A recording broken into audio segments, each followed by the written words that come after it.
السلام علیکم وعلیکم السلام. نحمد و نصلی علی رسول الکریم. صاحبین کی مرتبہ مجھے شریف دربار مقدس سرکار عالم صلی اللہ علیہ وسلم گزاری. اللهم صل على سيدنا مولانا محمد وعلى آل سيدنا مولانا محمد بعدد من صلى وصام وصل على سيدنا مولانا محمد وعلى آل سيدنا مولانا محمد بعدد من قال وقام. اللهم صل على سيدنا مولانا محمد وعلى آل سيدنا مولانا محمد كلما ذكرت الذاكرون كلما وقعت ذكر الغافلون وسلم تسليما كثيرا. أعوذ بالله من الشيطان الرجيم. بسم الله الرحمن الرحيم. اللہ محترم ابھی ہمارے صاحبزادے ڈاکٹر حافظ العالی مولانا رضی صاحب کی تقریر سماعت فرما رہے تھے اور ان کی ایک بات جو دو دن پہلے پروگرام میں انہوں نے کہی مجھے حیرت ہوئی کہ ہمارا نوجوان ہم سے ہی سوال کر رہا ہے کہ رجب کیا ہے، شعبان کیا ہے، رمضان حلیم بنتی ہے وہ یاد ہے، رمضان کے آخری دن کپڑے پہنتے ہیں وہ یاد ہے، نہ مہینے یاد ہے، نہ راتیں یاد ہے، نہ راتوں کے بارے میں یاد ہے، نہ تاریخ یہ مہینوں کی کیا ہے، ہجرت کی تاریخ کیا ہے، سن تاریخ کیا ہے، کسی بات کا ہمارے نوجوانوں کو علم نہیں. جنوری آ گئی تو جشن منا لیے اور فیبروری آ گئی تو بچیوں سے بیٹھ بنا لیے، محبت کا دن بنا لیے، اور مارچ آیا تو پھر مارچ کرنے لگے، اپنی زندگی کی دوڑ میں لگے. جبکہ ہمارے کو اللہ کے رسول صلی اللہ علیہ وسلم نے یہ ہجری مہینے اس کی تاریخ میں نے یہ بیان کیا. یہ تاریخ جو ہجرت کی ہجری مہینوں کی آئی اس طریقے سے آئی. اور ہجری مہینے کسے کہتے ہیں؟ آج ہجری مہینے کس کو کہتے ہیں اب تمہیں نہیں معلوم. پوری دیکھ کے اپنا جائزہ ہے. مولانا اردو تاریخ کو ہجری مہینے بولتے ہیں، انگلش تاریخ کو انگلش مہینے.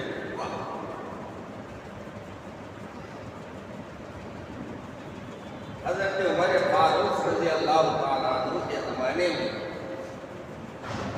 آپ کے فرمان نکلتے،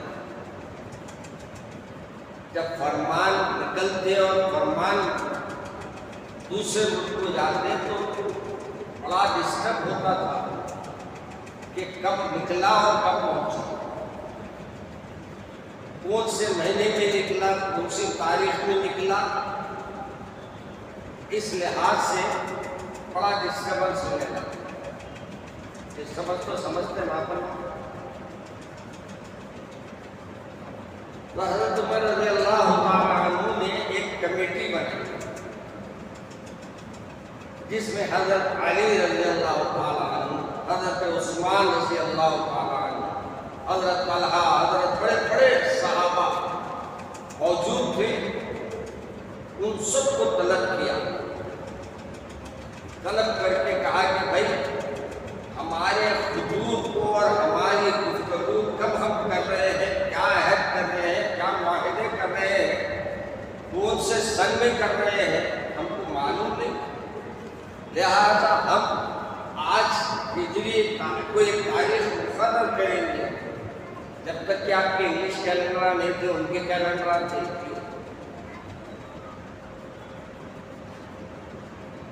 اس وقت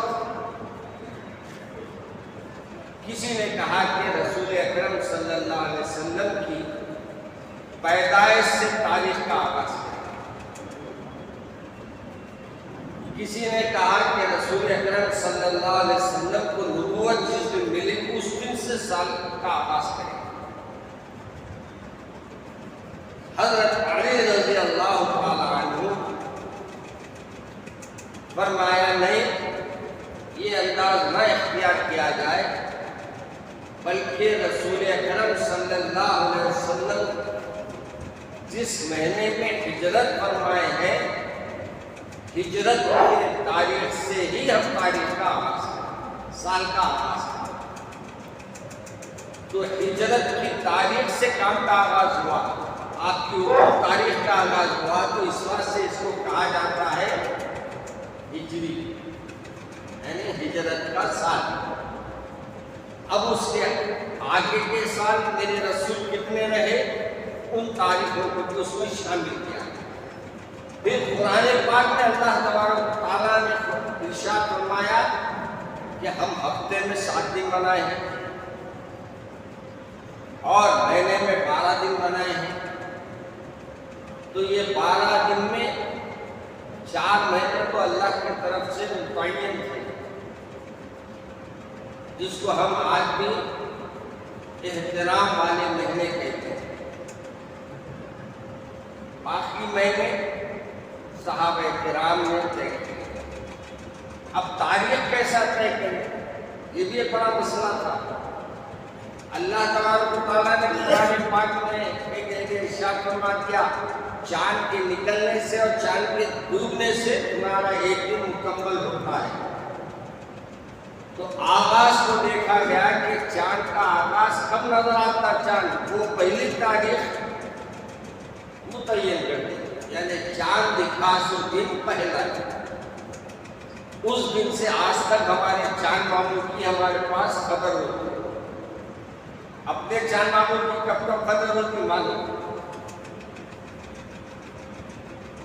ذرا غور کرو تو جنے مسکرا رہے. اپنے چاند ماموں رمضان میں دکھے تو چاند نظر آ گیا، چاند نظر آ گیا، چاند نظر آ گیا. اس کے بعد چاند دیکھتا ہی نہیں بندہ. پھر عید سے 2 دن پہلے سے اٹھ کے چاندی پہ جا کے دیکھتا، کب دکھتا، کب دکھتا، کب دکھتا. چاند دکھتی ہو، چاند دیکھ کے آئے، چلو بازار کو جائیں گے، کپڑے خرید کے لائیں گے اور اچھے کپڑے پہن کے عید منائیں گے. یہ باتیں ذرا ذہن نشین رکھو، اپنی اولادوں کو بتاؤ. اور حج کا مہینہ بھی چاند سے شروع ہوتا، ذی الحجہ. اس واسطے وہ چاند کی بھی بڑی اہمیت ہے. تو کچھ چاندوں کی ہمارے پاس بڑی اہمیت ہے، اور وہ چاندوں میں محرم کا چاند بھی بڑا اہمیت کا حامل ہے، رمضان کا چاند بھی بڑا اہمیت کا حامل ہے، ذی الحجہ کا چاند بھی بڑا اہمیت کا حامل ہے. اور پھر کون سا چاند اور اہمیت کا حامل ہے؟ میں بھول جا رہا ہوں، آپ بولیں گے آپ کی معلوم ہے کیا معلوم ہے. یہ 3 چاند تو پکا ہے، کیونکہ وہ حج کا مہینے کا ہے، یہ محرم کا مہینے کا ہے، اور یہ رمضان کے مہینے کا ہے، اور رمضان کے ختم ہونے کا ہے. آپ کو بھول گیا تھا. تو یہ 4 چاند دیکھ کے آپ کی چھانی چکر. اگر یہ چھانی نظر نہیں آئے تو آپ دیکھو کل کیا سب پہ اعلان ہوا تھا، چاند دیکھو، چاند دیکھو، چاند دیکھو. کیوں؟ شعبان آ رہا. شعبان کون سا مہینہ ہے؟ اس کو بھی سن لو. رسول اکرم صلی اللہ علیہ وسلم نے فرمایا رجب اللہ کا مہینہ ہے. یعنی جو آدمی جیسے کوئی فصل بو رہا ہے، اپنی کھیتی میں کوئی بیج ڈال رہا ہے، تو وہ بیج ڈالنے کا مہینہ کون سا ہے؟ رجب ہے. شعبان میرے رسول نے فرمایا یہ میرا مہینہ ہے، یعنی میرے آقا کے ماننے والوں کا مہینہ ہے، میرے آقا کے چاہنے والوں کا مہینہ ہے. میرے آقا کی اطاعت کرنے والوں کا مہینہ ہے، میری آقا کی سنتوں کو زندہ کرنے والوں کا مہینہ ہے۔ اور اس مہینے میں مثال دی گئی، جیسے رجب میں آپ نے بیج بویا، شعبان میں اس میں پانی ڈالا، اور رمضان کیا ہے؟ فصل کاٹنے کا مہینہ ہے، یعنی اس میں آپ ہر عمل کریں گے اللہ تسبیح ہے، ہر عمل پہ آپ کو نیکیاں ہیں۔ روزے دار کی منہ سے نکلنے والی خوشبو بھی اللہ کو پسند ہے۔ بات والا تو ذرا ہم کو بول لیں گا، مگر اللہ کے فرشتوں کے پاس اس کی بھی خبر ہے، اس کی بھی عزت ہے۔ اور پھر بندہ اللہ کے طرف اللہ کہتا ہے تو 10 کی آٹومیٹک نہیں جاتی ہے، 10 نے بن کے 10 سے 10 گنا اضافہ ہو جاتی ہے رمضان کے مبارک مہینے کی برکت سے۔ تو ہمارے کو کہا گیا رمضان بیج ڈالنے کا مہینہ ہے، شعبان فصل میں پانی ڈالنے کا مہینہ ہے، اور رمضان فصل کاٹنے کا مہینہ ہے۔ رمضان شعبان مطلب جب تو گزر گیا، بیج بونے کا مہینہ گزر گیا، اب بولیں گے مولانا بیج کیا بونا تھا؟ اللہ کو کثرت سے یاد کرنا تھا، اللہ کے بتائے ہوئے راستے پہ چلنا تھا، اللہ کو راضی کرنے کے عمل کرنا تھا، اللہ کو منانے کی بات کرنا تھا، اللہ کو بنانے کی بات کو لوگوں کو بتانا تھا۔ ہم لوگوں نے وہ مہینہ گزر گیا، وہ مہینہ ہم سے چلا گیا، ہم نے وہ عمل نہیں کیا، نہ خود کیے نہ دوسروں کو اس کی دعوت دی۔ یاد رکھیے ہم لوگوں میں بری عادت ہے، اس کو سدھار لیں۔ اگر آپ کو معلوم ہو کہ اللہ کے رسول یہ چیز کو منع کیے ہیں، اگرچہ کہ آپ عمل نہیں کر رہے ہیں، مگر یہ مت سوچئے میں عمل نہیں کر رہا ہوں دوسروں کو کیوں بولوں۔ آپ اللہ کے رسول کو دوسروں کے پاس نہیں پہنچائیں گے تو اللہ کے رسول آپ سے وہ بھی سوال کریں گے، تو عمل کے آواز سے بولتا تو شاید اللہ اس کے عمل کی وجہ سے تیرے عمل کو بھی درست فرما دے۔ تو نے کیا کیا؟ نہ خود عمل کیا، نہ وہ اچھے عمل کو دوسروں کو کرنے کے لیے کہا۔ اس لیے جو اچھی بات آپ کو معلوم ہے، آپ اپنی سنی ہوئی بات پکی بات ہے تو سامنے والے کو بتا دینا، دیکھو بھائی یہ ایک عمل کر لو، اللہ شاید اس ایک عمل کی وجہ سے آپ کو اور مجھے اللہ کے پاس نجات کا موقع عطا فرمائے۔ میرے عزیز دوستو، آپ اور ہم بہت خوش نصیب ہیں، ہم ایسے رسول کی امتی ہیں جس کے انبیاء علیہ السلام امتی بننے کے خواہش ہیں۔ انبیاء علیہ السلام نے کہا یا رسول اللہ محمد صلی اللہ علیہ وسلم کی یہ شان، یہ مقام ہے، تو اللہ ہم کو ہماری امت میں ان کو شامل فرما دے۔ اللہ کے رسول کے بارے میں جب یہ کہا، اللہ نے فرمایا اے میرے بندے، اے میرے پیغمبر، وہ تمہاری امت میں پیدا نہیں ہو سکتے، وہ بہت بڑے ہیں، خاتم النبیین ہے، شفیع المذنبین ہے، رحمت للعالمین ہے، سراج الصالحین ہے، قرآن کے نازل ہونے والے وہی پیغمبر ہے، امام بیت المقدس میں تمام پیغمبروں کی امامت کرنے والے وہی ہے، تمام فرشتوں کی زبان میں کسی کا نام ہے وہ صرف اور صرف محمد عربی صلی اللہ علیہ وسلم۔ میرے عزیز دوستو، جب یہ سنا انہوں نے تو کیا کہا معلوم؟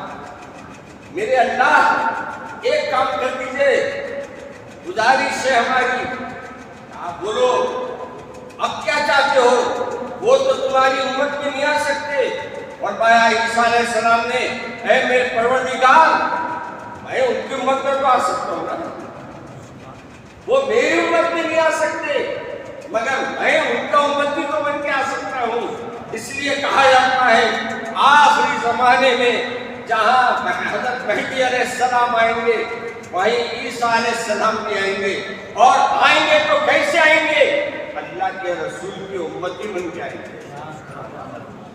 جس امت کے آپ ماننے والے مانو، دنیا نے کہا، دنیا نے ہر کتاب لکھ دی، اللہ کو پڑھنے کا سلیقہ نہیں آیا، مگر سمجھدار پڑھا لکھا لکھتا ہے کہ سب سے اگر پوری کائنات میں ہم دیکھتے ہیں پوری دنیا میں کہ عیسیٰ ہوں میں، عیسائیت میں ہوں میں، پکا عیسائی ہوں میں، لیکن میں ایک کتاب لکھ رہا ہوں جو سب سے زیادہ دنیا میں عزت پانے والے، جو سب سے زیادہ مقام پانے والے، جو سب سے زیادہ اعلیٰ مرتبہ کہے جا سکتے ہیں، اگر میں اگرچہ کہ میں عیسائی ہوں لیکن میں اپنی کتاب میں لکھنے مجبور ہوں کہ محمد عربی صلی اللہ علیہ وسلم۔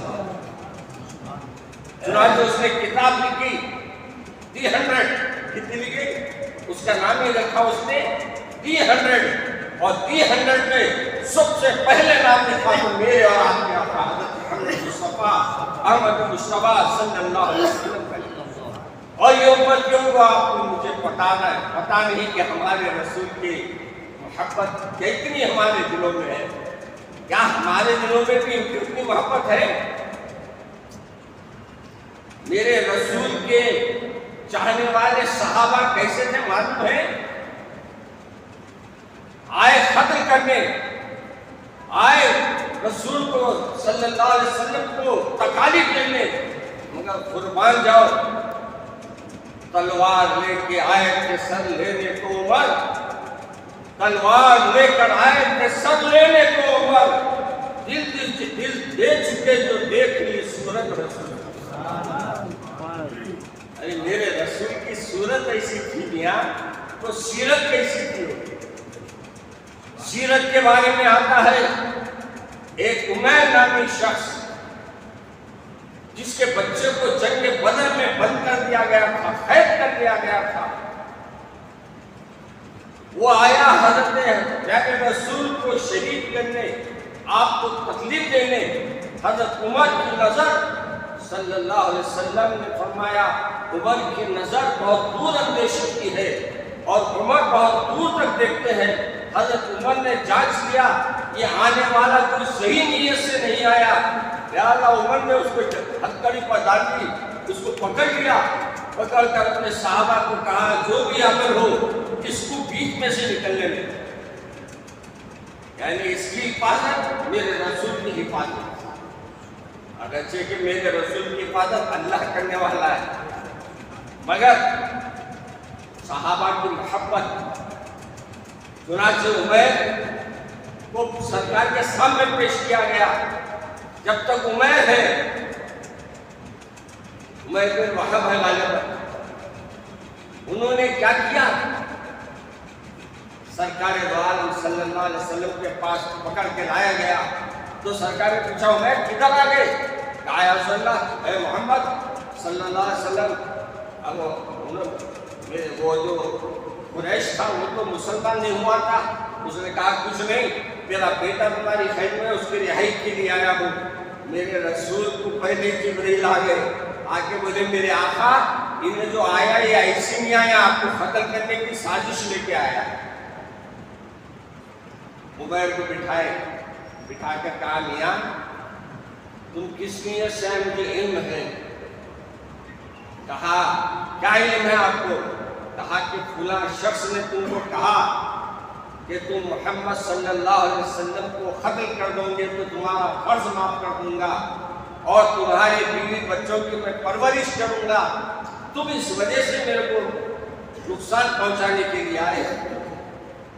حیران ہو گیا، اوسان خطا ہو گئے اس نے کہا یا رسول اللہ یہ میں اور وہ دو جانتے تھے یہ بات کو، تیسرا نہیں جانتا تھا، مکے کا کوئی آدمی نہیں جانتا تھا، بلکہ کسی کو علم نہیں تھا کہ میں یہ معاہدے کے تحت یہ آیا ہوں، لیکن آپ کی یہ اندر کا معاہدہ جو میرے اور اس کے درمیان جنگل میں ہم نے کیا تھا وہ معاہدے کو آپ نے یہاں دوہرا دیا، اور میں دیکھ لیا کہ یہ عام آدمی کی طاقت سے باہر ہے، اور وہ میرے آقا آج تک میں آپ کو محمد کے عبداللہ بن محمد کہتا تھا، آج میں مانتا ہوں آپ محمد رسول اللہ صلی اللہ علیہ وسلم۔ بڑی درود شریف میرے عزیز، ہم کس کی امت میں ہیں؟ ہماری امت میں ہم فخر کرنا ہمارے رسول کی امت میں ہے۔ آنے والے مہینے اب ہمارے مہینوں میں ہم کوئی ایسا عمل نہ کریں اللہ سے دور کرنے والا عمل نہ کرے، بلکہ جتنا ہو سکے قرآن پڑھنے کا شروع کر دے۔ اب میں کل ہی دیکھا کچھ حفاظ کرام بیٹھ کے مساجد میں قرآن پڑھ رہے ہیں، میں نے کہا چلو ایک مہینہ پہلے سے صحیح تیاری تو کر لے رہے ہیں، مگر وہ تو ایک مہینہ پڑھ کے ایک مہینہ سنا تو دیتے، ایک پوری پڑھتے پوری سناتے، آپ تو ایک پوری سال بھر میں نہیں پڑھتے، سال بھر میں نہ سنانے کی تو دور کی بات۔ میرے عزیز، قرآن پاک سے دل لگایا کرو، رسول پاک کی سیرت سنایا کرو، رسول پاک کی سیرت پر عمل کیا کرو، رسول پاک سے محبت کرو۔ محبت ایسی نہیں کہ صرف زبان سے محبت کے الفاظ ادا ہو، زبان سے نہیں بلکہ محبت دل سے ہو، اور دل سے محبت کا اقرار کرو۔ اور اپنے اس مبارک مہینے میں جو شعبان کی تاریخ ہے، انشاءاللہ آئندہ میں شعبان کے پورے لفظ کو آپ کو میں ایک ایک لفظ کا جو شعبان میں آتا ہے اس کا بھی میں معاملہ پورے آپ کے سامنے رکھوں گا، کیونکہ وقت ہو گیا ہے۔ آپ کو مجھے عرض گزارش ہے کہ محترم عرشیہ نوشین اور فرین بیگم کی دعا ہے، صحت کے لیے دعا کی گزارش ہے۔ میرے عزیز دوستو، آج کل دارالعلوم حیدرآباد کے بارے میں بہت چرچے، یاد رکھیے غفلت میں غلطیاں سب سے ہی ہوتی ہیں، نظر انداز کر کے سیکھنا اور اس کو پڑھانے کی کوشش کرنا آپ اور ہمارا ذمہ داری ہے۔ اس کو بار بار ریپیٹ کرنا ایک مدرسے کی اور مدرسے کے جو کارکردگی ہے اس کو اثر بانے مت دیجیے۔ اختلاف ہے تو آئیے بیٹھیے، اختلاف کو حل کر لیجیے۔ میں نے یہی کیا، صرف اس واسطے نہیں کیا کہ میرے کو فائدہ ہو، عوام کے فائدے کے لیے میں نے اپنے آپ کو اللہ کے لیے یہ بات طے کر لی کہ عوام کے فائدے کے لیے جو کام ہے اس میں برابر میں شریک رہوں گا، چاہے کسی کوئی کام کرنے والا ہو۔ تو یہاں بھی آپ دارالعلوم حیدرآباد کے لوگ آئے ہوئے ہیں، آپ سے اپیل کر رہے ہیں کہ ایک ایک آدمی، یہ صدقے کا مہینہ ہے، صدقہ دیا کرو۔ میرے رسول نے فرمایا صدقہ دینے والے کو اللہ کبھی کم نہیں کرتا مال میں، صدقہ دینے والے کو اللہ صدقے کے عوض اس سے زیادہ عطا کرتا ہے۔ اس لیے زیادہ سے زیادہ دارالعلوم حیدرآباد کا تعاون کیجیے، اور کوئی بھی بات ہو تو آپ اپنے دل میں رکھیے، آئیے پوچھیے، مسئلے کو حل کیجیے۔ اور اس مدرسے کو جو میرے والد ماجد نے لگایا ہے، میں اس کی کوشش کرا اور میری کوشش کامیاب رہی کہ وہ زمین پہ میں یہ چاہ رہا تھا کہ ٹاور بنا رہے تھے، وہ یہ نیت تھی کہ اس کو ڈیولپمنٹ کا دیں گے، مگر میں اس کو رکا دیا۔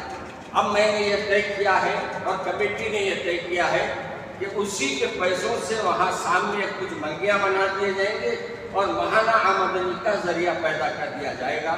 تو جو بھی کام ہے اس کو انشاءاللہ جتنا ہو سکے ہم مکمل کرنے کی کوشش کریں گے۔ اگر پھر کچھ ہوا تو میں خود پکاروں گا، اگر ضرورت پڑی تو میں خود پکاروں گا آپ کو انشاءاللہ۔ مگر اب یہ باتوں کو دفن کر دیجیے۔ اور اب یہاں جو کتابیں آئے ہیں، آج کل میاں بیوی کے بہت چکمکا ہو رہے ہیں، آج کل جہاں دیکھو میاں بیوی میں لڑے دیکھو آپ، اور مسلمان بہنوں سے درد مندانہ خطاب، دو کتابیں ہمارے کیا نام ہے ریاض احمد ارشادی صاحب نے لکھا ہے۔ آپ نے اردو آدمی تو پڑھی گے نا، یہ بھی مصیبت ہے، کتابیں کیا خریدیں گے؟ تو اللہ مجھے اور آپ کو عمل کرنے کی توفیق